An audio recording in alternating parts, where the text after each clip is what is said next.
Welcome to my channel. Cuando mi hijo Elías me dijo que había vendido la casa que heredé de su padre, sentí que el suelo desaparecía bajo mis pies. No fue una conversación.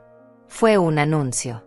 Llegó una tarde de jueves, acompañado de Lorena, su esposa, y me lo soltó como quien informa del clima. Yo estaba en la cocina preparando café, las mismas tazas que usábamos desde que él era niño, y sus palabras cayeron sobre mí como piedras. La casa ya no era mía. Había firmado papeles hacía 3 semanas. Papeles que él me presentó una noche diciéndome que eran para actualizar el testamento, para protegerme, para asegurar que todo quedara en orden cuando yo ya no estuviera. Con fe. Firmé donde me indicó. Tomé las pastillas que Lorena me dio para calmar los nervios porque, según ella, yo estaba demasiado ansiosa. No recordaba bien esa noche. Todo era borroso. Pero ahora estaba claro. Clarísimo. Mi hijo había vendido la casa de mi vida, la casa donde crié a ese hombre ingrato, la casa que su padre construyó ladrillo a ladrillo trabajando turnos dobles en la fábrica durante 20 años. La casa donde enterré mis mejores recuerdos y también mis peores dolores. La casa que era lo único que me quedaba de estabilidad en este mundo. Elías me miró sin pestañear y dijo que yo no necesitaba tanto espacio. Que era peligroso para una mujer de mi edad vivir sola en una propiedad tan grande. Que había tomado la mejor decisión por mi bienestar. Lorena, sentada a su lado en el sofá que yo misma tapicé hace 15 años, sonrió. Esa sonrisa no la olvidaré jamás. Fue una sonrisa fría, victoriosa, cruel. Entonces habló.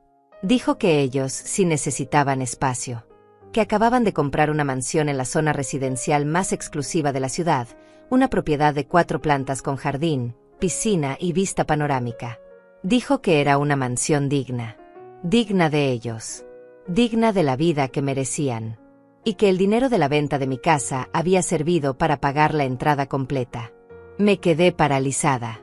No pude gritar. No pude llorar. Solo los miré. Mi hijo, que alguna vez fue un niño de ojos nobles, ahora era un extraño con traje caro y corazón vacío. Y esa mujer que yo recibí en mi familia con los brazos abiertos, me miraba como si yo fuera un obstáculo superado.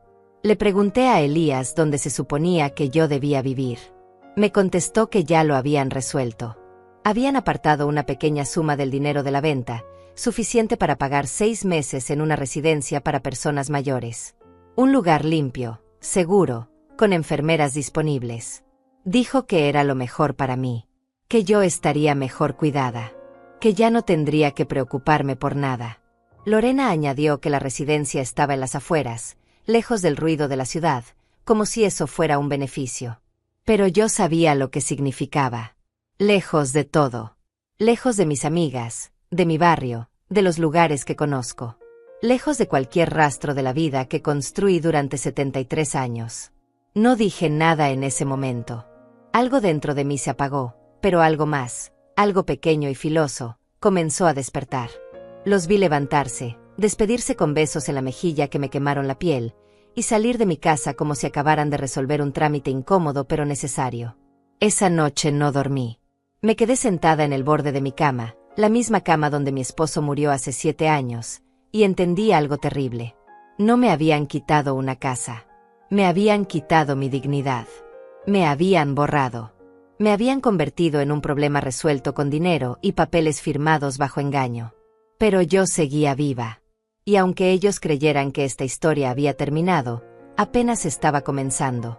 Porque 2 semanas después de esa conversación, un juez envió una orden judicial a la puerta de su mansión recién comprada. Una orden que les daba 24 horas para devolver lo robado. O enfrentar el embargo inmediato de todo lo que habían adquirido con mi sangre y mi silencio. Lo que mi hijo no sabía es que una mujer de mi edad no llega hasta aquí sin aprender a defenderse. Y lo que Lorena no imaginó es que la dignidad no se compra con mansiones ni se vende con documentos fraudulentos. Yo solo sonreí ese jueves. Porque sabía que la justicia, aunque lenta, siempre encuentra su camino. Y en esta historia, el camino pasaba directo por la puerta de su casa nueva. Esa casa que compraron con mis lágrimas. Esa casa que nunca, jamás, sería realmente suya. Para entender cómo llegué hasta aquí, debo regresar al principio. A esa casa que Elías vendió como si fuera un mueble viejo. Esa casa no era solo paredes y techo. Era el sueño de un hombre que murió demasiado pronto y el refugio de una mujer que creyó que nunca estaría sola mientras tuviera un hijo. Mi esposo, Roberto Duarte, compró ese terreno en 1982. Trabajaba en la fábrica de textiles desde las 5 de la mañana hasta las 3 de la tarde, y luego manejaba un taxi hasta pasada la medianoche. Yo lo veía llegar destrozado, con las manos agrietadas y los ojos rojos de cansancio, pero siempre con una sonrisa cuando me decía que estábamos más cerca de tener algo propio, algo que nadie pudiera quitarnos. Construimos esa casa juntos. Literalmente. Los fines de semana, Roberto mezclaba cemento mientras yo cargaba ladrillos. Elías era apenas un niño de 6 años que jugaba entre los escombros. Recuerdo que mi esposo siempre le decía que esa casa sería suya algún día, que debía cuidarla como se cuida un tesoro, que representaba el sacrificio de generaciones. Tardamos 11 años en terminarla. 11 años de ahorro, de privaciones, de noches sin dormir pensando en cómo pagar el siguiente camión de arena o las varillas de acero. Pero lo logramos. Y cuando finalmente nos mudamos, cuando Roberto puso la última pieza de cerámica en el piso de la sala, lloró. Lloró como un niño. Me abrazó y me dijo que habíamos vencido, que nuestra familia tendría raíces para siempre. Vivimos allí 28 años juntos. Criamos a Elías en esa casa. Lo vimos crecer, estudiar, convertirse en un hombre educado y ambicioso. Roberto estaba tan orgulloso de él. Nuestro hijo había ido a la universidad, algo que ninguno de nosotros pudo hacer. Estaba construyendo una empresa de consultoría. Tenía éxito. Tenía futuro. Cuando Roberto murió hace 7 años, dejó todo claramente establecido en el testamento. La casa era mía. Completamente mía. Elías heredaría cuando yo muriera, pero mientras yo viviera, esa propiedad me pertenecía por derecho legal y moral. Roberto me lo dijo en sus últimos días, cuando el cáncer ya le había robado casi todo menos la lucidez. Me tomó la mano y me hizo prometer que nunca dejaría que nadie me quitara ese techo. Era mi seguridad, mi fortaleza. Cumplí esa promesa durante años. Cuidé cada rincón de esa casa como si cuidara la memoria de mi esposo. Mantuve el jardín que él plantó. Pinté las paredes del color que a él le gustaba. Guardé sus herramientas en el garaje exactamente donde las dejó. Era mi forma de mantenerlo vivo. Pero entonces Elías conoció a Lorena. Fue hace 4 años. Ella apareció en su vida como una tormenta repentina. Era elegante, segura de sí misma, con ese tipo de belleza que intimida y esa forma de hablar que hace sentir pequeños a los demás. Desde el primer día noté algo en su mirada. Una frialdad calculadora. Pero Elías estaba encantado. Cegado. Se casaron 6 meses después de conocerse. Yo traté de advertirle. Le dije que era muy pronto, que no la conocía realmente.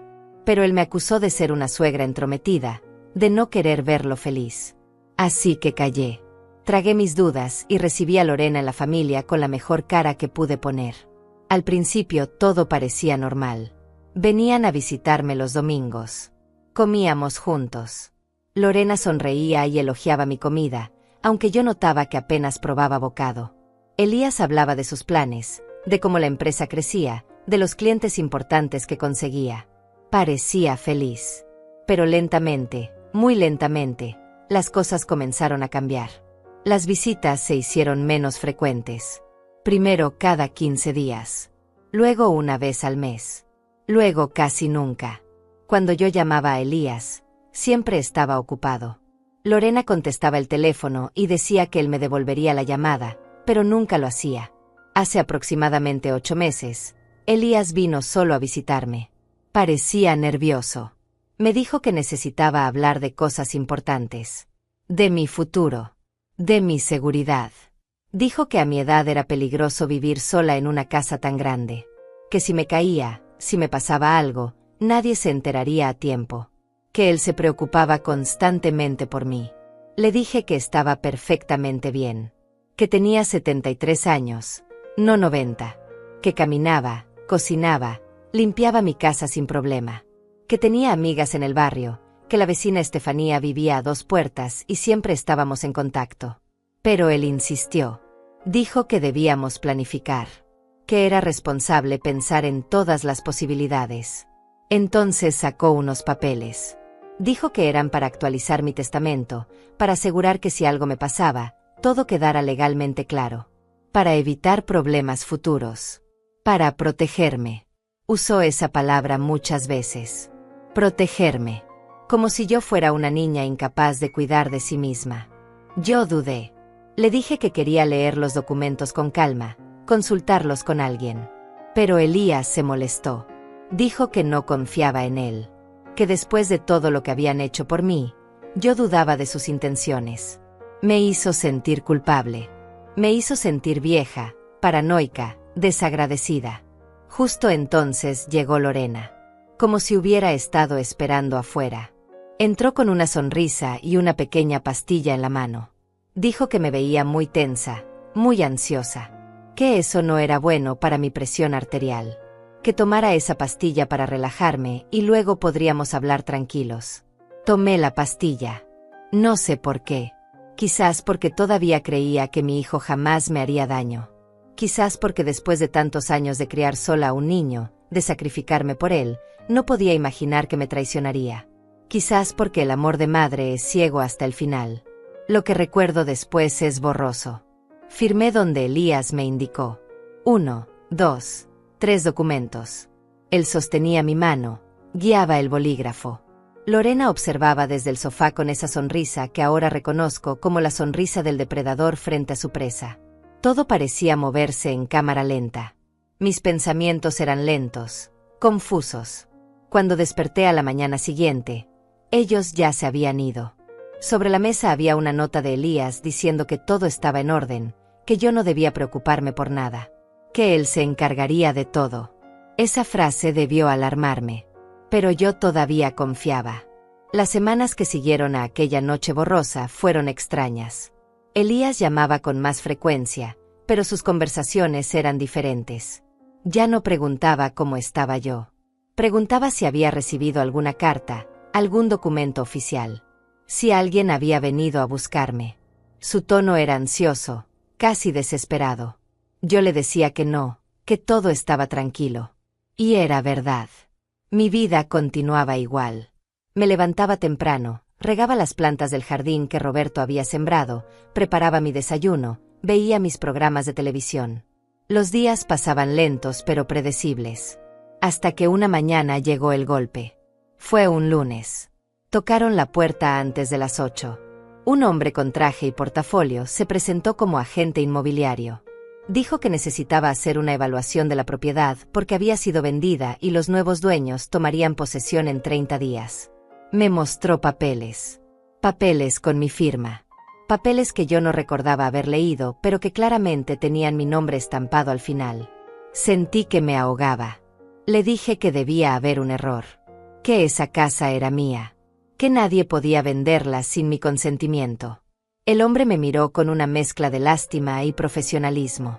Dijo que el proceso legal estaba completo. Que la venta se había registrado hacía 2 semanas. Que mi hijo Elías Duarte había actuado como mi representante legal mediante un poder notarial que yo misma había firmado. Cerré la puerta en su cara. Mis manos temblaban tanto que apenas pude girar la cerradura. Me senté en el piso de la entrada, ese piso que Roberto había colocado con sus propias manos, y finalmente entendí. Aquella noche borrosa. Aquellos papeles que firmé bajo el efecto de lo que fuera que Lorena me dio. No era para actualizar un testamento. Era para darle a mi hijo el poder de vender mi casa sin que yo pudiera impedirlo. Llamé a Elías inmediatamente. Contestó al tercer timbre. Le grité. Por primera vez en mi vida le grité a mi hijo. Le dije que qué había hecho. Que cómo se atrevía. Que esa casa era lo único que me quedaba de su padre. Hubo un silencio largo del otro lado de la línea. Luego escuché su voz, fría, ensayada. Dijo que había hecho lo correcto. Que yo era demasiado vieja para mantener una propiedad de ese tamaño. Que los gastos eran muy altos para mi pensión. Que el barrio se estaba deteriorando y pronto la casa no valdría nada. Que él había conseguido un excelente precio, $180,000, y que ese dinero serviría para asegurar mi futuro en un lugar adecuado para mi edad. Le pregunté dónde estaba ese dinero. ¿Dónde estaban mis $180,000? Elías tartamudeó. Dijo que el dinero estaba invertido, que había tomado decisiones inteligentes para multiplicarlo, que yo no entendía de finanzas, que confiara en él. Pero yo ya no confiaba. Le exigí que viniera a mi casa inmediatamente, que me explicara todo cara a cara. Él dijo que estaba ocupado, que tenía reuniones importantes. Entonces escuché la voz de Lorena al fondo. Escuché su risa.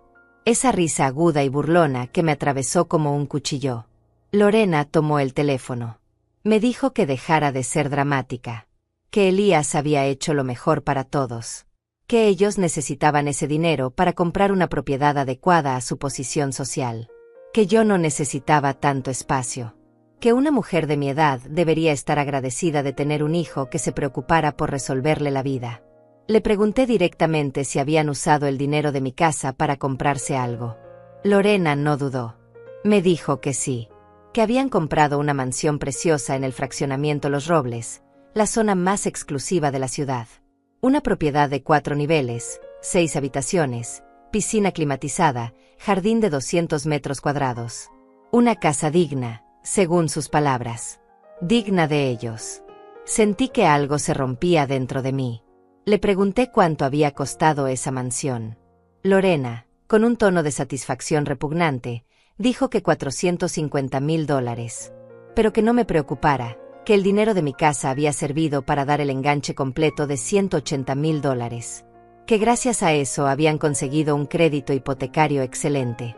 Habían usado cada centavo de la venta de mi casa, de la casa que Roberto construyó con sus manos destrozadas, para pagar la entrada de su mansión de lujo. No habían guardado nada para mí. Ni un solo dólar. Todo había ido directo a financiar la vida de ensueño de mi hijo y esa mujer. Le pregunté dónde se suponía que yo debía vivir. Lorena suspiró como si la pregunta fuera un fastidio. Dijo que ya lo habían resuelto, que habían investigado varias opciones y encontraron una residencia para personas mayores muy decente. La residencia San Joaquín, en las afueras de la ciudad. Un lugar limpio, con enfermeras, actividades recreativas, comida incluida. Dijo que costaría $1,200 mensuales. Que ellos pagarían los primeros 6 meses mientras yo tramitaba la venta de algunas cosas y organizaba mi pensión para cubrir los gastos futuros. Dijo que era una solución perfecta. Que yo estaría cuidada, segura, sin responsabilidades. Que debería agradecerles por pensar en todo. Colgué. No pude seguir escuchándola. Me quedé sentada junto al teléfono durante horas, mirando las paredes de mi casa, las fotografías de Roberto, los dibujos que Elías hizo cuando era niño y que yo enmarcé con tanto orgullo, la repisa donde estaban nuestros recuerdos familiares, todo lo que alguna vez significó amor, sacrificio, familia. Y entendí que para ellos yo ya no era una madre. Era un problema, un obstáculo entre ellos y su vida perfecta. Un gasto que había que minimizar. Una vieja que ocupaba espacio y recursos que ellos necesitaban para sus ambiciones. Esa noche no dormí. Me quedé despierta pensando en todo lo que había perdido. No solo la casa. Había perdido la ilusión de que mi hijo me amaba. Había perdido la certeza de que la familia importaba más que el dinero. Había perdido la ingenuidad que me había acompañado durante 73 años. Pero también esa noche algo nació en mí. Una claridad fría y dura. Una determinación que nunca antes había sentido. Si mi hijo creía que podía robarme la dignidad junto con la casa, estaba equivocado. Si Lorena pensaba que una vieja sin recursos era una víctima fácil, iba a descubrir su error. A la mañana siguiente llamé a mi vecina Estefanía. Le conté todo. Ella escuchó en silencio y cuando terminé, me dijo algo que cambió el rumbo de esta historia. Me dijo que su sobrino era abogado, que se especializaba en casos de abuso contra personas mayores, que había visto situaciones como la mía antes y que sabía cómo enfrentarlas. Me dio su número. Me animó a llamarlo. Me dijo que no estaba sola, que lo que Elías y Lorena habían hecho no solo era cruel, era probablemente ilegal. Esa palabra me dio esperanza. Ilegal. Significaba que había consecuencias. Significaba que la justicia todavía existía. Llamé al abogado esa misma tarde. Su nombre era Arturo Nava. Tenía una voz calmada, profesional, pero con un tono de calidez que me hizo sentir que realmente le importaba. Le expliqué mi situación con la voz quebrada.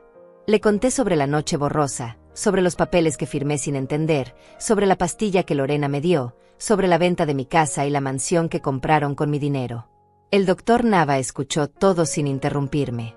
Cuando terminé, hubo un silencio breve. Luego me dijo algo que nunca olvidaré. Me dijo que lo que me habían hecho tenía un nombre legal. Se llamaba abuso patrimonial contra persona mayor. Y que si lograba probar que firmé esos documentos bajo coacción o sin plena conciencia, la venta podía anularse. Me pidió que fuera a su oficina al día siguiente con todos los documentos que tuviera. Cualquier papel que Elías me hubiera dejado. Cualquier recibo, cualquier nota, cualquier cosa que pudiera servir como evidencia. También me pidió que escribiera todo lo que recordaba de aquella noche. Cada detalle, por pequeño que fuera. Esa noche no dormí. Pasé horas buscando entre mis cajones. Encontré la nota que Elías me había dejado después de aquella visita. Encontré el frasco vacío de las pastillas que yo solía tomar para la presión. Encontré un recibo de farmacia a nombre de Lorena, fechado 2 días antes de aquella noche, donde aparecía la compra de un sedante suave. Lo había dejado olvidado sobre mi mesa y yo lo guardé sin pensarlo. También encontré algo más. Un sobremanila que estaba detrás del librero. Dentro había copias de correos electrónicos. Tardé en entender qué hacían ahí, hasta que recordé que hacía meses, cuando Elías todavía usaba mi computadora ocasionalmente, a veces imprimía cosas y las olvidaba. Estos correos eran entre él y Lorena. Los leí con las manos temblorosas. El primer correo estaba fechado 10 meses atrás. Lorena le escribía a Elías sobre una propiedad que había visto en Los Robles. Decía que era perfecta, que era exactamente el tipo de casa que merecían, que los elevaría socialmente. Decía que costaba $450,000 y que necesitaban $180,000 para el enganche. Que sin ese dinero, no calificarían para el crédito. La respuesta de Elías me destruyó. Decía que sabía dónde conseguir ese dinero. Que su madre tenía una casa que valía fácilmente $200,000 en el mercado actual. Que ella vivía sola, que no necesitaba tanto espacio. Que podía convencerla de vender y usar el dinero para asegurar su futuro, mientras ellos se quedaban con una parte para la inversión que realmente importaba. Lorena respondió preguntando si yo aceptaría vender. Elías contestó que no al principio, pero que él sabía cómo manejarme. Que si le daba poder notarial, podría hacerlo sin que yo interfiriera demasiado. Que solo necesitaba que yo firmara los papeles correctos.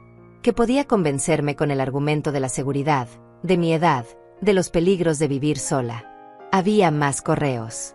En uno, Lorena sugería que yo podía vivir con ellos en la casa nueva. Elías respondió que de ninguna manera. Que no iba a tener a su madre viviendo en su casa, controlando sus vidas, juzgando cada decisión.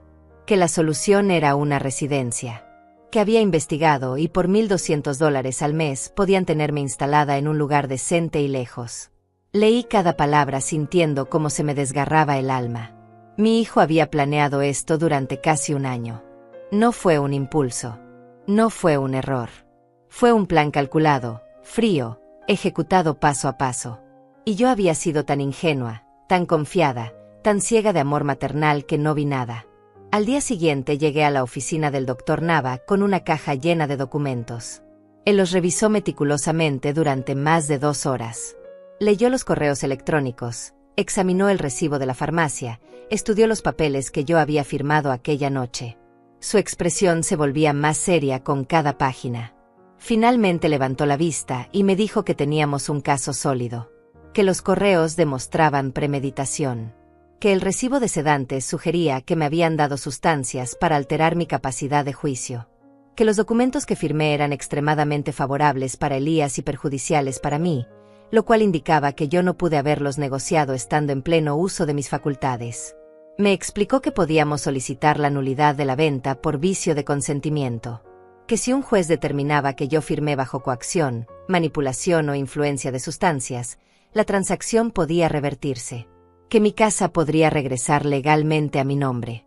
Que Elías y Lorena tendrían que devolver la propiedad y enfrentar las consecuencias de sus actos. Le pregunté cuánto tiempo tomaría. Me dijo que dependía de muchos factores, pero que con las pruebas que teníamos, podíamos solicitar medidas cautelares inmediatas. Que podíamos pedir al juez que congelara cualquier transacción relacionada con mi propiedad hasta que se resolviera el caso. Que en situaciones de abuso contra personas mayores, los jueces solían actuar con rapidez. Entonces me preguntó algo que me dejó helada. Me preguntó si estaba preparada para las consecuencias. Me dijo que demandar a mi propio hijo iba a romper la familia definitivamente. Que Elías podría reaccionar con violencia verbal, con amenazas, con intentos de manipulación emocional. Que Lorena probablemente me atacaría públicamente. Que sería un proceso doloroso. Lo miré a los ojos y le dije la verdad. Le dije que mi familia ya estaba rota. Que el hijo que yo crié murió el día que decidió robarme. Que el hombre que firmó esos papeles usando mi confianza como arma ya no era mi Elías. Que yo no estaba peleando por recuperar a un hijo. Estaba peleando por recuperar mi dignidad. El doctor Nava asintió. Me dijo que comenzaríamos de inmediato. Que prepararía la demanda esa misma semana. Que solicitaría una audiencia urgente. Que haría todo lo posible para que la justicia actuara rápido, antes de que Elías y Lorena pudieran ocultar activos o complicar más las cosas. Salí de esa oficina sintiéndome diferente. Por primera vez en semanas, no me sentía como una víctima indefensa. Me sentía como una mujer que estaba recuperando su poder. Una mujer que había decidido pelear. Esa tarde, Elías llamó. Su tono era casual, como si nada hubiera pasado. Me preguntó si ya había empezado a empacar mis cosas. Dijo que en 2 semanas vendría a recogerme para llevarme a la residencia. Que ya había pagado el primer mes. Que todo estaba arreglado. Le dije que no iría a ninguna residencia. Que esa casa era mía y que no pensaba dejarla. Elías suspiró con frustración. Me dijo que estaba siendo difícil. Que él solo quería ayudarme. Que por qué no podía entender que esto era lo mejor para todos. Le dije que sabía todo. Que había encontrado los correos. Que sabía que habían planeado robarme desde hacía meses. Que sabían exactamente lo que estaban haciendo.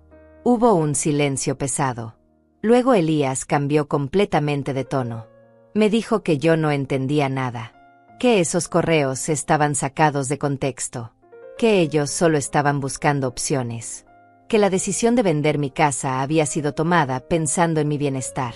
Que él era mi hijo, que jamás me haría daño intencionalmente. Le dije que contratara un buen abogado. Que nos veríamos en los tribunales. Elías gritó. Me llamó malagradecida. Me dijo que después de todo lo que había hecho por mí, así le pagaba. Que estaba siendo manipulada por gente que quería separarnos. Que me arrepentiría de esto.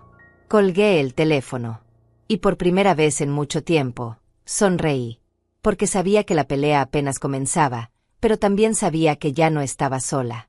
Y que esta vez, la verdad estaba de mi lado. Los días siguientes fueron una revelación dolorosa. Cuando empiezas a desconfiar, cuando finalmente abres los ojos después de haber estado ciega por amor, descubres cosas que siempre estuvieron ahí pero que te negabas a ver. Y lo que descubrí sobre Elías y Lorena me mostró que la venta de mi casa era solo la punta del iceberg. Comencé a revisar mis cuentas bancarias con atención. Yo tenía una cuenta de ahorros que Roberto me había dejado. No era una fortuna, pero eran $32,000 que él juntó durante años para asegurar que yo tuviera algo en caso de emergencia. Esa cuenta estaba a mi nombre, pero hacía 3 años, cuando Elías insistió en que yo necesitaba ayuda para manejar mis finanzas, lo agregué como cotitular. Revisé los movimientos de los últimos meses y sentí que el piso desaparecía bajo mis pies otra vez. Había retiros constantes. $500 aquí, $1,000 allá, $2,000 en una sola transacción. Retiros que yo nunca autoricé, que nunca supe que existían. En total, Elías había sacado $23,000 de mi cuenta en los últimos 8 meses. Llamé al banco inmediatamente. La empleada revisó mi cuenta y confirmó lo que ya sabía. Me dijo que todos los retiros habían sido realizados por el cotitular, mi hijo, usando su firma autorizada. Que legalmente él tenía derecho a disponer del dinero porque yo lo había puesto en la cuenta. Que no había nada que pudiera hacer ahora. Le pregunté para qué había usado ese dinero. La empleada, obviamente, no podía decirme. Pero yo ya sabía. Había financiado su estilo de vida mientras planeaba robarme la casa. Había usado el dinero que su padre ahorró para mí en restaurantes caros, en ropa de marca, en todo lo que Lorena exigía para mantener sus apariencias. Pero eso no era todo. Seguí investigando. Fui al joyero del centro, el mismo donde Roberto me compró mi anillo de bodas hace 48 años. El dueño, don Leonardo, me conocía desde siempre. Le pregunté si mi hijo había estado ahí recientemente. Don Leonardo bajó la mirada incómodo. Me dijo que sí, que hacía 5 meses Elías había ido con varias piezas de joyería para vender. Piezas que yo reconocí de inmediato cuando me mostró las fotografías del registro. Eran las joyas de mi madre. Un collar de perlas que ella usó en su boda. Unos aretes de oro con pequeños rubíes que me regaló antes de morir. Una pulsera de plata que había pertenecido a mi abuela. Le pregunté a don Leonardo cuánto le había pagado a Elías por esas piezas. Me dijo que $8,500. Joyas que valían sentimentalmente más de lo que cualquier dinero podría pagar. Joyas que eran mi herencia familiar. Joyas que Elías sabía que yo guardaba en mi caja fuerte con la intención de dejarlas para mis nietos algún día, si es que alguna vez los tenía. Don Leonardo me explicó que Elías le dijo que yo le había pedido venderlas porque necesitaba dinero para unos gastos médicos. Que por eso él no dudó. Que nunca imaginó que yo no sabía nada. Me preguntó si quería que las recuperara si todavía las tenía. Pero ya las había vendido a otros clientes. Salí de esa joyería con el corazón destrozado. No era solo el valor monetario. Era que Elías había vendido la memoria de mi madre, de mi abuela, de generaciones de mujeres de mi familia. Había convertido nuestro legado en efectivo para financiar su vida de lujos con esa mujer. Regresé a casa y seguí buscando. Revisé cada cajón, cada armario, cada rincón. Y descubrí más cosas faltantes. Un reloj de oro que era de Roberto. Una colección de monedas antiguas que mi esposo había reunido durante 20 años. Unos candelabros de plata que recibimos como regalo de bodas. Todo había desaparecido. Entonces recordé que hacía 6 meses, Elías vino con Lorena y me dijeron que querían ayudarme a organizar la casa. Que había muchas cosas acumuladas. Que sería bueno hacer una limpieza profunda. Yo pensé que era un gesto amable. Los dejé revisar el desván, el garaje, los armarios. Se llevaron varias cajas diciendo que las donarían a la caridad. Nunca donaron nada. Vendieron todo lo que tenía valor. Me vaciaron la casa pieza por pieza mientras yo les agradecía por su ayuda. Mientras yo les preparaba café y les sonreía creyendo que eran buenos hijos preocupados por su madre. Esa noche lloré hasta quedarme sin lágrimas. Lloré por todo lo perdido. Por el dinero que Roberto ahorró centavo a centavo. Por las joyas que mi madre me confió. Por los objetos que contaban la historia de mi familia.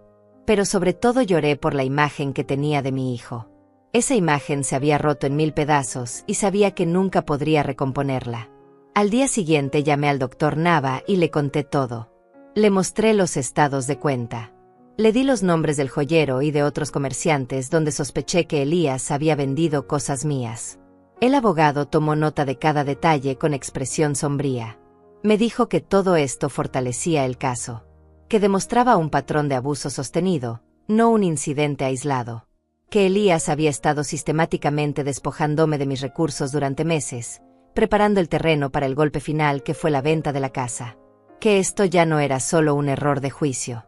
Era un plan criminal. También me dijo algo más. Me dijo que necesitaba prepararme porque Elías no iba a rendirse fácilmente. Que cuando recibiera la notificación de la demanda, intentaría defenderse de cualquier manera posible. Que probablemente trataría de manipularme emocionalmente, de hacerme sentir culpable, de convencerme de retirar la denuncia. Tenía razón. 3 días después, cuando el oficial judicial le entregó la demanda a Elías en su oficina, mi teléfono comenzó a sonar sin parar. Llamó 20 veces en 1 hora. Dejó mensajes de voz cada vez más desesperados. Al principio intentaba sonar razonable, conciliador. Decía que necesitábamos hablar, que esto era un malentendido, que podíamos resolverlo en familia. Pero cuando vio que yo no contestaba, el tono cambió. Los mensajes se volvieron agresivos. Me acusaba de estar destruyendo a la familia. Me decía que yo estaba enferma, que me habían lavado el cerebro, que el abogado solo quería mi dinero, que me estaba dejando manipular por gente que no me conocía. Lorena también llamó. Su mensaje fue más directo. Me dijo que yo era una vieja ridícula, que estaba haciendo el ridículo, que todos en la familia sabían que yo estaba perdiendo la cabeza, que Elías solo había intentado protegerme de mí misma, que si seguía adelante con la demanda, me iba a arrepentir. Me amenazó. Dijo que tenían abogados mucho mejores que el mío, que iban a demostrar que yo no estaba en condiciones mentales de manejar mis propios asuntos, que iban a solicitar una evaluación psiquiátrica, que me iban a declarar incompetente, que al final yo terminaría en una institución mental, no solo en una residencia. Guardé todos esos mensajes, cada uno de ellos. Los respaldé y se los envié al doctor Nava.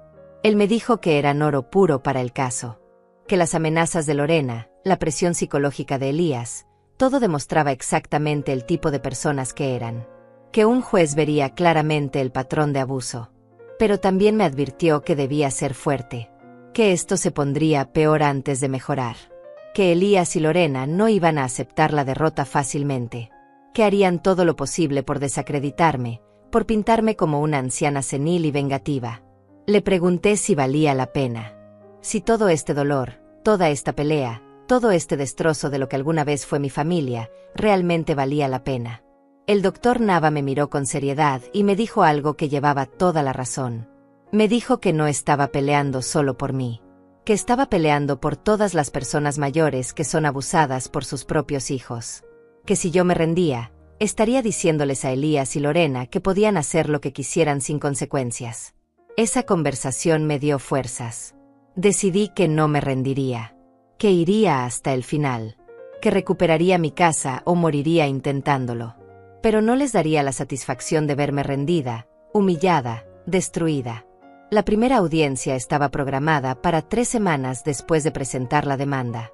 El doctor Nava me explicó que sería una audiencia preliminar donde el juez escucharía los argumentos de ambas partes y decidiría si había suficientes elementos para proceder con el caso.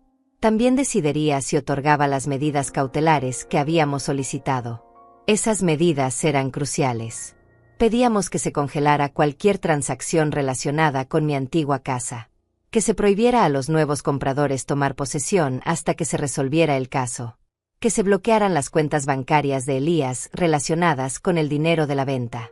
Básicamente, que se detuviera todo hasta que un juez determinara si la venta había sido legal o no. Los días previos a la audiencia fueron los más difíciles de mi vida, no solo por la ansiedad de enfrentar a mi hijo en un tribunal, sino por la campaña de desprestigio que Elías y Lorena lanzaron contra mí. Comenzaron a llamar a familiares lejanos, a conocidos del vecindario, a cualquiera que pudiera escucharlos. Les decían que yo estaba mal de la cabeza, que tenía principios de demencia, que me estaba dejando manipular por un abogado sin escrúpulos que solo quería quedarse con mi dinero, que ellos, como buenos hijos, solo habían intentado protegerme y ahora yo los estaba atacando injustamente. Algunos les creyeron. Recibí llamadas de primas que hacía años no veía, preguntándome si realmente estaba bien. Vecinos que me miraban con lástima cuando salía a la calle. Incluso el padre de la iglesia del barrio vino a visitarme para preguntarme si no estaba siendo muy dura con mi hijo, si no deberíamos buscar el perdón y la reconciliación familiar. Le expliqué todo al padre. Le mostré los documentos. Le conté sobre el dinero robado, sobre las joyas vendidas, sobre los años de manipulación. Él escuchó en silencio y cuando terminé, me tomó las manos y me dijo que lo que yo estaba haciendo no era venganza. Era justicia. Que perdonar no significaba permitir el abuso. Que Dios también quería que sus hijos se defendieran de la maldad. Esas palabras me dieron paz. Porque yo había estado luchando con la culpa. Con la idea de que una buena madre jamás demandaría a su hijo. Que estaba rompiendo algún mandamiento sagrado de la maternidad. Pero el padre tenía razón. Protegerme a mí misma no era traicionar a mi hijo. Era respetarme a mí misma. Mi vecina Estefanía fue mi roca durante esas semanas. Venía todos los días a tomarme café. Me escuchaba llorar. Me recordaba por qué estaba haciendo esto. Me ayudó a prepararme para la audiencia. Incluso me acompañó a comprar un vestido apropiado para ir al tribunal porque yo no había pisado un juzgado en mi vida y no sabía cómo debía presentarme. El día de la audiencia llegó con una mezcla de terror y determinación. El doctor Nava pasó por mí temprano en la mañana. Me dijo que me veía bien, que me mantuviera calmada, que dejara que él hablara.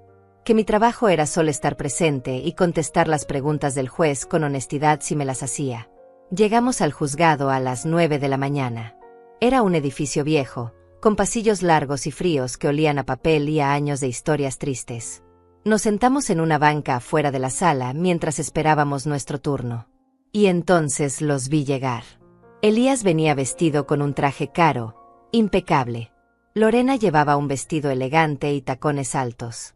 Venían acompañados de su abogado, un hombre de unos 50 años con cara de pocos amigos. Cuando Elías me vio, su expresión cambió. Intentó acercarse, pero el doctor Nava se interpuso educadamente. Elías me gritó desde lejos. Me dijo que todavía estaba a tiempo de parar esta locura. Que retirara la demanda y podríamos olvidar todo esto. Que él no quería pelear conmigo, que yo era su madre. Lorena lo jaló del brazo y le susurró algo. Luego me miró con desprecio y entraron a la sala. Cuando nos llamaron, entramos todos. La sala era pequeña, sobria. El juez era un hombre de unos 65 años, con cabello gris y mirada penetrante. Se llamaba Esteban Loera según la placa en su escritorio. Nos indicó dónde sentarnos y comenzó la audiencia. El abogado de Elías habló primero. Presentó el caso como un malentendido familiar. Dijo que su cliente, el señor Elías Duarte, había actuado en todo momento pensando en el bienestar de su madre. Que la señora Leonilda Duarte había firmado voluntariamente un poder notarial porque confiaba en su hijo. Que la venta de la propiedad se había realizado siguiendo todos los procedimientos legales. Argumentó que ahora la señora Duarte, influenciada por terceras personas, estaba intentando revertir decisiones que ella misma había autorizado. Que esto causaba un grave perjuicio a su cliente, quien había actuado de buena fe. Que los nuevos compradores de la casa también serían afectados injustamente. Que la demanda debía ser desestimada. Luego habló el doctor Nava. Con voz clara y documentos en mano, presentó la evidencia. Mostró los correos electrónicos donde Elías y Lorena planeaban usar mi casa para comprar su mansión. Mostró el recibo de la farmacia donde Lorena compró sedantes días antes de que yo firmara los papeles. Presentó el testimonio escrito de don Leonardo sobre la venta de las joyas familiares sin mi conocimiento. Mostró los estados de cuenta bancarios con los retiros no autorizados.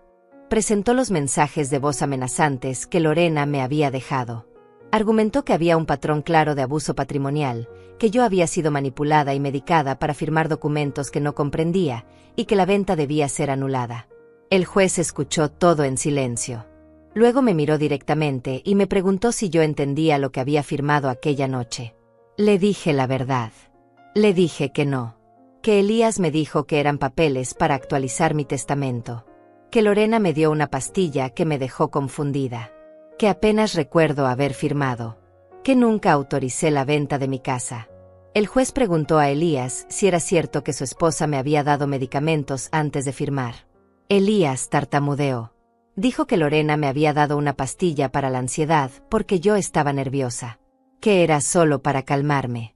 El juez le preguntó si esa pastilla podía haber afectado mi capacidad de comprender lo que estaba firmando. El abogado de Elías intervino diciendo que eso era especulación. Que no había forma de probar qué efecto tuvo la pastilla en mí. Pero el doctor Nava presentó un reporte médico. Había pedido a mi doctora de cabecera que revisara el tipo de sedante que Lorena compró y evaluara su posible efecto en una mujer de mi edad y peso.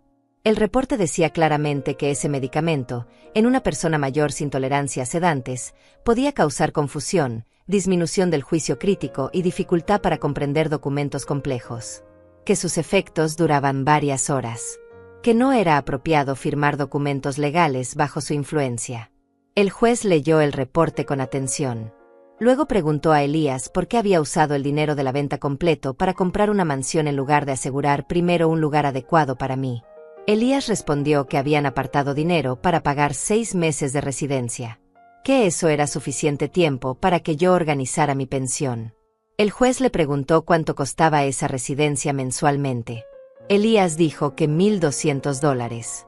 El juez calculó rápidamente. $7,200 para 6 meses. Contra $180,000 gastados en la mansión. Le preguntó si le parecía proporcionado. Elías no supo qué contestar. Lorena, que hasta ese momento había permanecido callada, no pudo contenerse. Le dijo al juez que ellos también tenían derecho a vivir bien. Que habían trabajado duro por su éxito. Que no era su culpa que yo fuera vieja y no necesitara tanto espacio. El juez la miró con una expresión que dejaba claro lo que pensaba de ese argumento. Luego el juez me preguntó qué quería yo. Le dije que quería mi casa de vuelta. Que esa casa era lo único que me quedaba de mi esposo. Que representaba 40 años de sacrificio. Que no me importaba el dinero, me importaba el techo donde viví mi vida. Que no quería vivir en ninguna residencia. Quería morir en mi hogar. El juez asintió. Dijo que tomaría un receso de 30 minutos para revisar toda la evidencia y tomar una decisión sobre las medidas cautelares. Que volviéramos a la sala en media hora. Esos 30 minutos fueron eternos. Salimos de la sala y nos quedamos en el pasillo. Elías y Lorena estaban del otro lado, hablando acaloradamente con su abogado. Podía ver la preocupación en sus caras. El abogado movía las manos tratando de calmarlos, pero Lorena se veía furiosa. Estefanía, que había venido como apoyo moral, me trajo un vaso de agua. Me temblaban las manos. El doctor Nava me dijo que todo había salido bien, que había presentado un caso sólido, pero que nunca se podía predecir qué decidiría un juez. Que debía prepararme para cualquier resultado. Intenté no pensar en lo que pasaría si perdía. Si el juez decidía que la venta era válida, lo perdería todo. Mi casa, mi dignidad, mi única oportunidad de justicia. Terminaría exactamente donde Elías y Lorena querían, en una residencia pagada por ellos, dependiente de su caridad, silenciada para siempre. Cuando volvimos a entrar a la sala, el juez ya estaba sentado. Tenía los documentos ordenados frente a él. Su expresión era seria, impenetrable. Esperó a que todos tomáramos nuestros asientos y comenzó a hablar. Dijo que había revisado cuidadosamente toda la evidencia presentada por ambas partes. Que era un caso complejo que involucraba dinámicas familiares dolorosas, pero que su trabajo era aplicar la ley, no mediar en conflictos personales. Que basaría su decisión únicamente en los hechos legales. Explicó que la ley protegía especialmente a las personas mayores contra el abuso patrimonial. Que cuando existía sospecha razonable de que un adulto mayor había sido manipulado o coaccionado para firmar documentos, los tribunales tenían la obligación de investigar a fondo. Que ese era exactamente el tipo de caso que tenía frente a él. Dijo que los correos electrónicos presentados por mi abogado demostraban claramente que existía un plan previo para usar el dinero de mi propiedad. Que el recibo de sedantes y el reporte médico generaban dudas razonables sobre mi capacidad de consentimiento en el momento de firmar. Que los retiros bancarios no autorizados y la venta de joyas familiares establecían un patrón de comportamiento abusivo. El abogado de Elías intentó interrumpir, pero el juez levantó la mano. Dijo que todavía no había terminado. Que entendía que el señor Duarte argumentaba haber actuado de buena fe, pero que la evidencia sugería lo contrario. Que un hijo preocupado por el bienestar de su madre no gasta la totalidad del dinero de la venta en una mansión personal mientras aparta apenas el 4% para asegurar su cuidado. Entonces pronunció las palabras que cambiarían todo. Dijo que otorgaba las medidas cautelares solicitadas. Que se suspendía inmediatamente cualquier transacción relacionada con mi antigua propiedad. Que los nuevos compradores no podrían tomar posesión hasta que se resolviera el caso definitivamente. Que se congelaban las cuentas donde se había depositado el dinero de la venta. Pero había más. El juez dijo que debido a la gravedad de las acusaciones y la evidencia presentada, ordenaba una investigación completa. Que se nombraría un perito independiente para evaluar mi estado mental y confirmar que yo estaba en plenas facultades para tomar mis propias decisiones. Que se revisarían todos los movimientos financieros de Elías relacionados con mis recursos en los últimos 2 años. Y luego vino el golpe final. El juez dijo que si la investigación confirmaba las sospechas de abuso patrimonial y vicio de consentimiento, no solo anularía la venta, también ordenaría la devolución inmediata de todos los recursos sustraídos de mis cuentas y la compensación por los bienes vendidos sin mi autorización. Miró directamente a Elías y le dijo que tenía 24 horas para presentar documentación completa de todas las transacciones realizadas con mi dinero. Estados de cuenta, recibos de compra de la mansión, comprobantes de los depósitos iniciales, todo. Que si no cumplía, enfrentaría cargos por desacato a la autoridad judicial. Elías se puso pálido. Lorena se levantó de su asiento gritando que esto era injusto, que ellos no eran criminales, que habían comprado esa casa de manera legal. El juez golpeó su martillo y le ordenó sentarse. Le dijo que una cosa más y la sacaría de la sala por desacato. El abogado de Elías pidió la palabra. Dijo que esto causaría un grave perjuicio económico a su cliente, que ellos tenían pagos hipotecarios que cumplir, que no podían simplemente detener todo. El juez respondió que debieron pensar en eso antes de usar dinero que no les pertenecía de manera legítima. Luego me miró a mí. Me preguntó dónde estaba viviendo actualmente. Le dije que seguía en mi casa, que los nuevos compradores todavía no habían tomado posesión porque el proceso de escrituración se había retrasado. El juez asintió y dijo que eso era conveniente, que podía permanecer ahí hasta que se resolviera el caso. Ordenó también que Elías y Lorena se abstuvieran de contactarme directamente, que cualquier comunicación debía ser a través de abogados, que si recibía reportes de amenazas, intimidación o acoso, tomaría medidas más severas, que esto no era negociable. La audiencia terminó. El juez se retiró. Me quedé sentada sin poder moverme. El doctor Nava me tocó el hombro y me dijo que respirara, que habíamos ganado la primera batalla, que las medidas cautelares eran un paso enorme, que ahora teníamos tiempo para construir el caso completo. Salimos de la sala. Elías y Lorena nos siguieron.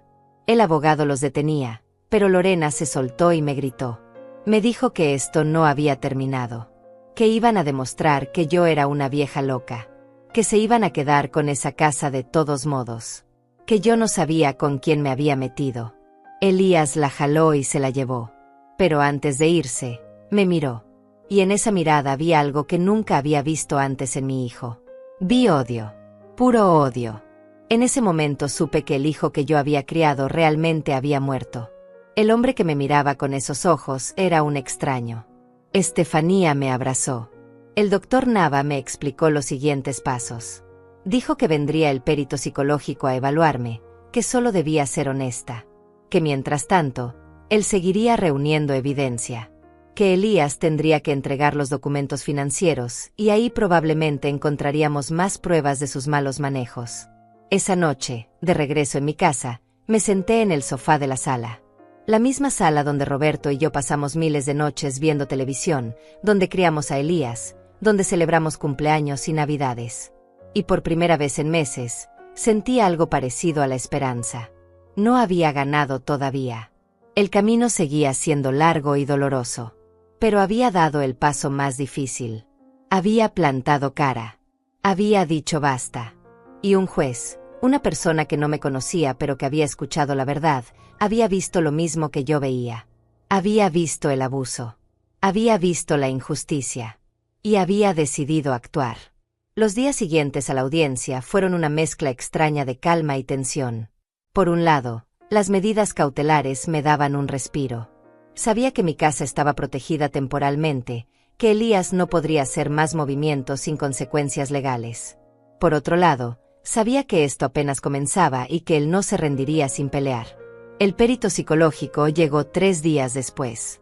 Era una mujer de unos 50 años, llamada doctora Valeria Rocha.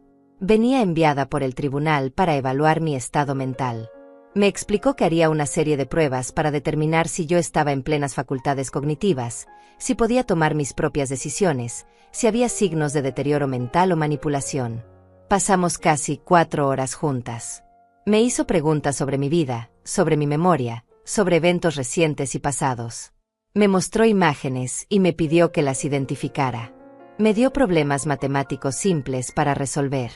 Me preguntó sobre mis rutinas diarias, sobre cómo manejaba mi dinero, sobre mis relaciones sociales. Le conté todo.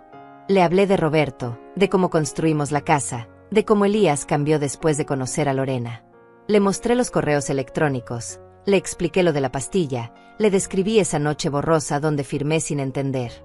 Le hablé del dolor de descubrir que mi hijo me había vaciado sistemáticamente durante meses. La doctora Rocha escuchaba y tomaba notas. Su expresión era profesional, pero no fría. Cuando terminamos, me dijo que enviaría su reporte al juez en una semana, que no podía adelantarme los resultados, pero que había sido muy clara y coherente en todas mis respuestas. Eso me dio tranquilidad. Mientras tanto, Elías cumplió la orden del juez y entregó la documentación financiera. El doctor Nava la revisó y lo que encontró fue devastador. No solo había usado los $180,000 de mi casa para la mansión. Había sacado un crédito adicional usando como garantía el valor proyectado de la propiedad. Se había endeudado por otros $270,000. La mansión de $450,000 estaba financiada completamente con dinero que no era suyo. Mi dinero para el enganche. Deuda bancaria para el resto. Y los pagos mensuales de esa hipoteca eran de $3,200. Más impuestos. Más mantenimiento. Más servicios. En total, estaban gastando casi $5,000 mensuales solo en mantener esa casa. El doctor Nava me explicó que esto era crucial. Porque si el juez ordenaba devolver mi propiedad y anular la venta, Elías y Lorena perderían el enganche que habían dado. $180,000 que tendrían que regresar a los nuevos compradores como compensación. Y sin ese dinero, no podrían sostener los pagos de la mansión. El banco eventualmente ejecutaría la hipoteca. También descubrimos algo más en los documentos. Lorena había dejado su trabajo 6 meses atrás. Decía que para dedicarse a decorar su nueva casa, a vivir el estilo de vida que merecían. Elías ganaba bien con su empresa de consultoría, pero no lo suficiente para mantener ese nivel de gastos sin el dinero que me habían robado. Habían construido su vida de lujo sobre los cimientos de mi despojo. Y ahora esos cimientos se estaban desmoronando. El doctor Nava presentó toda esta información adicional al juez. Argumentó que esto demostraba aún más claramente la motivación de Elías. No había vendido mi casa pensando en mi bienestar. La había vendido porque necesitaba desesperadamente ese dinero para financiar un estilo de vida que no podía pagar. Mientras el proceso legal avanzaba, Elías y Lorena intensificaron su campaña en mi contra. Como el juez les había prohibido contactarme directamente, usaron a otras personas. Familiares lejanos comenzaron a llamarme. Primos que no veía desde hacía años. Tíos ancianos que apenas recordaban quién era yo. Todos repetían el mismo mensaje. Que estaba destruyendo a la familia. Que Elías era un buen hijo que solo había cometido un error de juicio. Que yo debía perdonar. Que retirar la demanda era lo cristiano, lo correcto. Que las familias resuelven sus problemas en privado, no en los tribunales. Algunos fueron más directos. Me dijeron que me estaba comportando como una vieja amargada. Que era ridículo demandar a mi propio hijo. Que cuando muriera y me presentara ante Dios, tendría que responder por haber roto los lazos sagrados de la familia. Que me estaba condenando espiritualmente. Cada llamada me dolía. Porque estas personas no sabían la verdad completa. Solo sabían la versión que Elías y Lorena les contaban. La versión donde yo era una madre ingrata que atacaba a su hijo exitoso por codicia o demencia.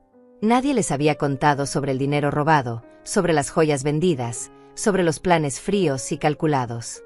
Intenté explicarles a algunos. Pero era inútil. Ya habían tomado partido.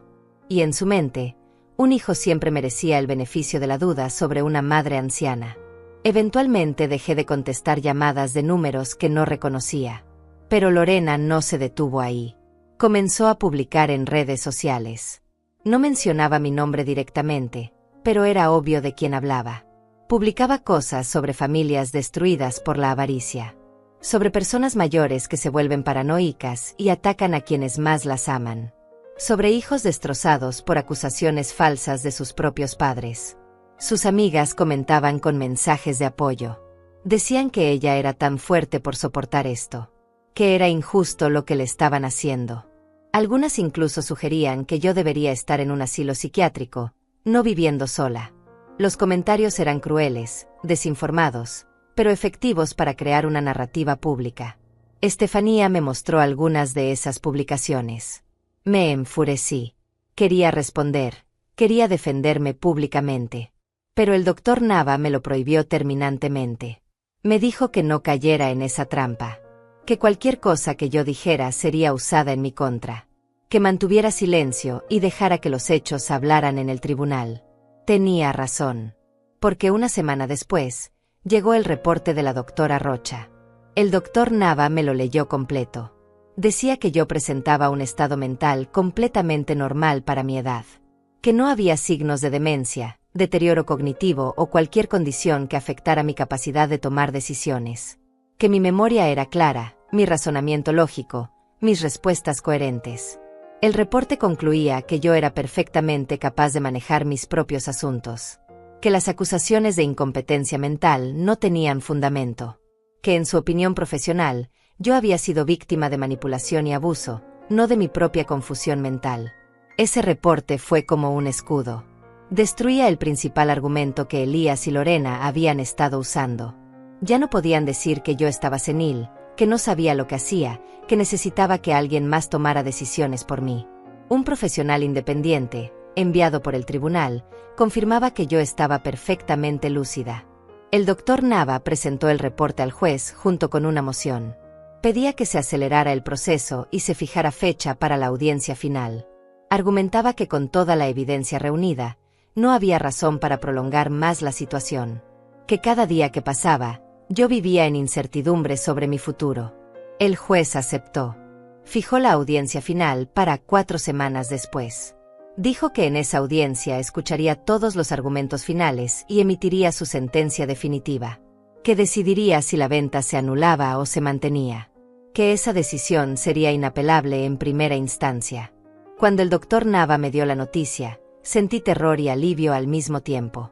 Terror porque en 4 semanas se definiría mi destino. Alivio porque finalmente tendría una respuesta. No más esperas. No más incertidumbre. Solo la verdad y la justicia, o la derrota completa. Elías recibió la misma notificación. Y esa noche, rompiendo la orden del juez, me llamó. Su voz sonaba desesperada. Me suplicó que habláramos, que nos viéramos en persona, que todavía podíamos arreglar esto sin llegar a la audiencia final, que él no quería que termináramos así. Le dije que ya no había nada que hablar, que había tenido meses para hacer lo correcto y eligió robarme, que había tenido la oportunidad de ser honesto y eligió manipularme, que ahora un juez decidiría. Elías comenzó a llorar. Dijo que yo era su madre, que cómo podía hacerle esto, que lo estaba destruyendo.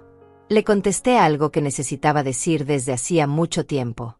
Le dije que él me destruyó primero, que el día que decidió vender la casa de su padre para comprarle una mansión a su esposa, me destruyó, que yo solo estaba recogiendo los pedazos y defendiéndome, que si él se sentía destruido, era consecuencia de sus propias acciones.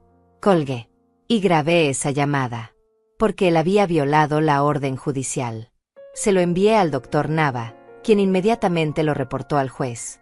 El juez llamó a Elías a una audiencia de advertencia. Le dijo que una violación más y enfrentaría cargos por desacato, que se mantuviera alejado de mí o iría a la cárcel. Esas 4 semanas pasaron lentas y pesadas. Cada día me preguntaba qué pasaría. Cada noche soñaba con la audiencia. A veces ganaba, a veces perdía, pero siempre despertaba con la misma certeza. Había llegado demasiado lejos para rendirme ahora. El día de la audiencia final amaneció gris y frío. Me desperté antes del alba con el estómago revuelto. No había dormido bien en semanas, pero esa noche fue especialmente difícil. Sabía que en pocas horas mi vida tomaría un rumbo definitivo. O recuperaba mi casa y mi dignidad, o lo perdía todo para siempre. Estefanía llegó temprano para ayudarme a prepararme. Me ayudó a vestirme, a peinarme, a tomar un poco de café aunque no tenía hambre. Me recordó que fuera fuerte, que dijera la verdad, que confiara en la justicia. El doctor Nava pasó por nosotras a las 8 en punto. Durante el camino al juzgado, repasamos todo una última vez. Él me dijo que tenía confianza en el caso, que habíamos presentado evidencia sólida, que el reporte psicológico me favorecía, que los documentos financieros hablaban por sí solos. Pero también me advirtió que los jueces eran impredecibles, que debía prepararme para cualquier resultado. Llegamos media hora antes de la audiencia. La sala estaba vacía todavía. Nos sentamos en las mismas bancas de la primera vez. Yo miraba las paredes, el techo, cualquier cosa para no pensar en lo que vendría. Luego escuché pasos en el pasillo. Eran ellos. Elías entró primero. Se veía demacrado, más delgado que la última vez que lo vi. Tenía ojeras profundas y su traje, aunque caro, se veía arrugado. Lorena venía detrás, pero ella era diferente. Seguía arreglada, maquillada, con ese aire de superioridad que nunca perdía. Venían con su abogado y con otra persona que no reconocí. No nos miramos. Nos ignoramos completamente. Ellos se sentaron del lado opuesto de la sala. La tensión era tan densa que podía sentirla en el aire. Estefanía me apretó la mano. Me susurró que todo estaría bien. Yo quería creerle. Finalmente nos llamaron a entrar. El juez Loera ya estaba en su lugar. Tenía frente a él una carpeta gruesa con todos los documentos del caso. Nos indicó que tomáramos asiento y comenzó sin preámbulos. Dijo que había revisado exhaustivamente toda la evidencia presentada por ambas partes. Que había estudiado el reporte psicológico, los estados de cuenta, los correos electrónicos, los testimonios. Que estaba listo para emitir su fallo. Mi corazón latía tan fuerte que pensé que todos podían escucharlo. El juez comenzó a hablar. Dijo que este era un caso que lo había obligado a reflexionar profundamente sobre el balance entre los derechos familiares y la protección de las personas vulnerables. Que la ley era clara en cuanto a la protección de adultos mayores contra el abuso patrimonial. Explicó que había examinado si yo había dado consentimiento válido para la venta de mi propiedad. Para que un consentimiento fuera válido, dijo, debía ser libre, informado y consciente. La persona debía entender completamente lo que estaba firmando, las consecuencias de sus actos, y no estar bajo presión o influencia indebida. Dijo que en este caso, la evidencia demostraba claramente que yo no había dado ese tipo de consentimiento. Que los correos electrónicos probaban que Elías tenía un plan previo para usar mi dinero. Que el recibo de sedantes y el reporte médico establecían que yo estaba bajo efectos de medicamentos cuando firmé. Que los retiros bancarios y ventas no autorizadas demostraban un patrón de abuso sostenido. El abogado de Elías intentó interrumpir, pero el juez lo detuvo con un gesto. Dijo que había escuchado todos sus argumentos en las audiencias previas y que ya había tomado su decisión. Que no permitiría más interrupciones. Luego vino el momento que definió todo. El juez declaró que la venta de mi propiedad era nula de pleno derecho. Que había sido obtenida mediante vicio de consentimiento, manipulación y abuso de confianza. Que por lo tanto, no tenía validez legal. Que mi casa debía regresar inmediatamente a mi nombre. Ordenó que los compradores actuales fueran notificados de la nulidad. Que se les devolviera el dinero que habían pagado, con intereses. Que Elías Duarte era responsable de esa devolución.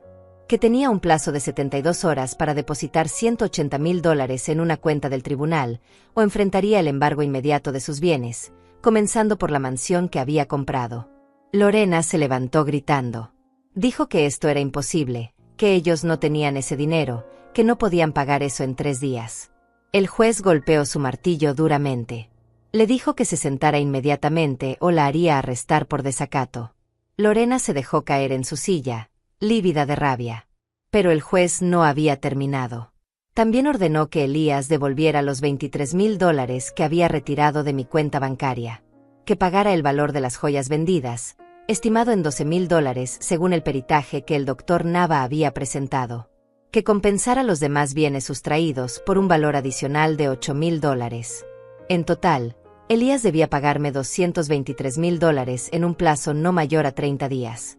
De lo contrario, el tribunal procedería a ejecutar embargos sobre todos sus bienes hasta cubrir la deuda completa, incluyendo, específicamente, la mansión de los Robles. El juez miró directamente a Elías y le dijo algo que nunca olvidaré. Le dijo que había abusado de la confianza más sagrada que existe, la confianza de una madre en su hijo. Que había usado esa confianza para enriquecerse a costa del patrimonio que sus propios padres habían construido con sacrificio. Que eso no solo era legalmente reprobable, era moralmente despreciable. Le dijo que tuviera claro que si no cumplía con lo ordenado, no solo perdería su mansión, enfrentaría cargos criminales por abuso patrimonial contra persona mayor, que en este estado podían significar hasta 5 años de prisión, que esta era su única oportunidad de remediar el daño que había causado. Elías estaba pálido como un fantasma. Su abogado pedía tiempo, argumentaba que era imposible reunir tanto dinero tan rápido. Pero el juez fue inflexible. Dijo que Elías había tenido tiempo suficiente para pensar en las consecuencias antes de robar a su madre, que ahora enfrentaría esas consecuencias. Finalmente, el juez se dirigió a mí.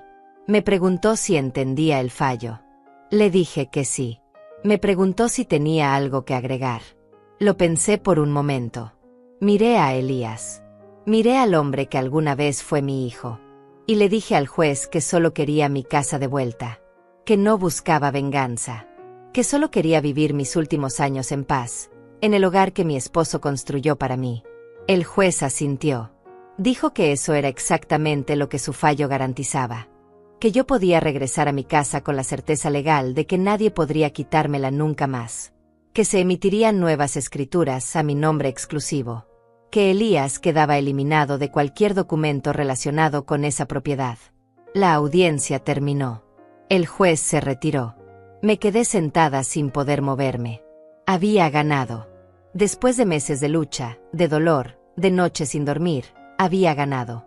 Mi casa era mía otra vez. Legalmente, irrevocablemente mía. El doctor Nava me abrazó. Estefanía lloraba de alegría. Pero yo no podía llorar. Estaba en shock. Miré hacia donde estaban Elías y Lorena. Él tenía la cabeza entre las manos. Ella lo sacudía, le gritaba en voz baja, claramente furiosa. Su abogado trataba de calmarlos, explicándoles las opciones. Salimos del juzgado. Afuera, el sol había salido y el día ya no parecía tan gris. Respiré profundamente. El doctor Nava me explicó los siguientes pasos. Dijo que en una semana tendría las nuevas escrituras. Que podía estar completamente tranquila. Que Elías tendría que cumplir la orden o perder todo. Y cumplió. No porque quisiera, sino porque no tuvo opción. 3 días después, depositó los $180,000. No sé de dónde sacó el dinero. Probablemente vendió acciones, pidió préstamos, hipotecó la mansión aún más. No me importó. Era mi dinero y estaba de vuelta. Las semanas siguientes fueron extrañas. Regresé a mi casa, pero esta vez era diferente. No vivía con miedo. No vivía con incertidumbre. Vivía con la certeza de que ese techo era mío y que nadie podría arrebatármelo. Cambié todas las cerraduras. Puse mi nombre en el buzón otra vez. Volví a sentirme dueña de mi espacio. Elías intentó llamarme una vez.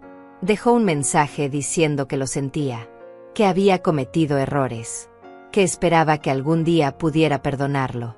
Borré el mensaje. Quizás algún día pueda perdonar. Pero ese día no ha llegado. Y probablemente nunca llegue. Supe por terceros que Elías y Lorena no pudieron mantener la mansión. Los pagos eran demasiado altos y con la deuda que habían adquirido para devolverme el dinero, no les alcanzaba.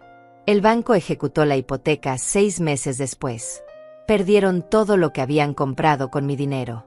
Perdieron la mansión, perdieron su estilo de vida, perdieron sus sueños de grandeza. No sentí satisfacción al saber eso. Solo sentí tristeza. Tristeza por lo que pudieron ser y no fueron. Por las decisiones que tomaron. Por la familia que destruyeron por ambición. Hoy vivo en mi casa. La casa que Roberto construyó. Tengo 73 años y cada día que me despierto bajo este techo es un regalo. Estefanía viene a tomar café todas las mañanas. Tengo mis rutinas, mis amigas, mi jardín. Tengo paz. A veces me pregunto si hice lo correcto. Si debí simplemente aceptar lo que Elías hizo y vivir en esa residencia sin pelear. Pero luego miro las paredes de mi sala, las fotografías de Roberto, los recuerdos de mi vida, y sé que hice exactamente lo que debía hacer. Porque defender tu dignidad nunca es un error. Porque permitir el abuso, aunque venga de tu propio hijo, es traicionarte a ti misma. Porque el amor de madre no significa ser un tapete que otros pisan. Significa también amarte a ti misma lo suficiente para decir basta cuando es necesario. Esta historia no tuvo un final feliz perfecto. No me reconcilié con mi hijo. No recuperé la familia que creía tener. Pero recuperé algo más importante. Recuperé mi dignidad. Recuperé mi hogar. Recuperé el respeto por mí misma. Y a las mujeres que escuchan esta historia y que quizás están viviendo algo similar, les digo esto: no están solas. No están locas. No están siendo difíciles. Si alguien abusa de ustedes, aunque sea familia, aunque sea su propio hijo, tienen derecho a defenderse. Tienen derecho a decir no. Tienen derecho a pelear por lo que es suyo. La familia se construye sobre amor y respeto. Cuando eso desaparece, cuando solo queda abuso y manipulación, defender tus derechos no es romper la familia. Es defenderte del daño. Y eso nunca, nunca está mal.